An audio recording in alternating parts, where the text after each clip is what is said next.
ফিফার একটা দারুণ ওয়ার্ড আছে football understanding. It's a soft touch.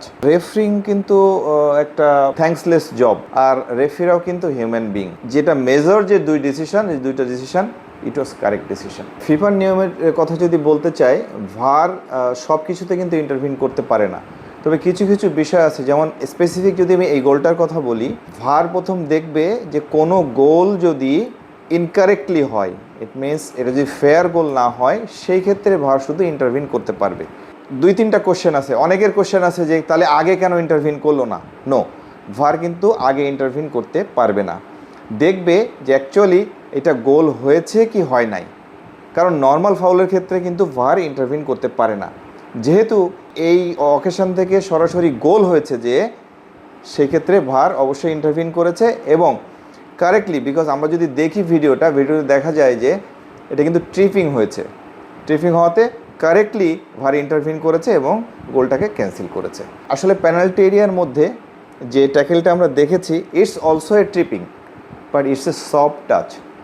Football আন্ডারস্ট্যান্ডিংয়ের কথা যদি বলি, ফিফার একটা দারুণ ওয়ার্ড আছে football understanding. It's a soft touch. সেই অনফিল্ড রেফারিও কিন্তু এ থেকে ফাউল দেয়নি। ভারও দেখেছে যে না, এই সফট টাচে অবশ্যই পেনাল্টি হয় না, যে কারণে ভার কিন্তু ইন্টারভিন করেনি। এক্ষেত্রে রেফারি যদি দিয়ে দিত তাহলেও হয়তো ভার ইন্টারভিন করতো, যদি ভার মনে করতো যে না, এটা পেনাল্টি ছিল না। It's a case of dissent. রেফারির যে ডিসিশান, এই ডিসিশানকে ডিসরেসপেক্ট করেছে, যে কারণে এখানে ইয়েলো কার্ড দেওয়া হয়েছে। কোড অফ কন্ডাক্টে আমার যতটুকু জানা আছে, প্লেয়াররা এইভাবে অনলাইনে বা অন ক্যামেরায় এটা বলতে পারে না।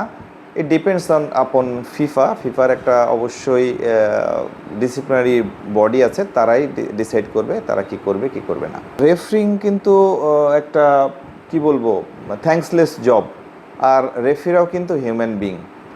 সো হিউম্যান বিংয়ের অবশ্যই মিস্টেক থাকবে, বাট মিস্টেকটা ডেলিভারেট কিনা সেটা দেখতে হবে। অনিচ্ছাকৃত মিস্টেক থাকবেই। একটা ম্যাচ চালাতে গেলে কোনো রেফারি 90-র উপরে কিন্তু কারেক্ট করতে পারে না, কিছু মিস্টেক থাকবে। এই ম্যাচেও কিছু মিস্টেক আছে, এই ম্যাচেও কিছু, যদিও সেটা তেমনভাবে ইম্প্যাক্ট ফেলেনি ম্যাচের উপরে। যেমন কিছু কিছু বিষয় আছে যেটা অন 12 মিশরের ইজিপ্টের যে প্লেয়ার 12 ছিল, ওকে ইম্পেক্টস করলো এবং এটা একটা কশনেবল অফেন্স ছিল। ইভেন দো ওই 11কেই সম্ভবত মুখে স্ল্যাপ করলো, সেটাও কিন্তু কশনেবল অফেন্স ছিল। সিমিলারলি আরেকটাও ছিল এরকম। But this is mistake, I think this is mistake and it was not his good day, আমি এটা মনে করি। বাট যেটা মেজর যে দুইটা ডিসিশন ইট ওয়াজ কারেক্ট ডিসিশন।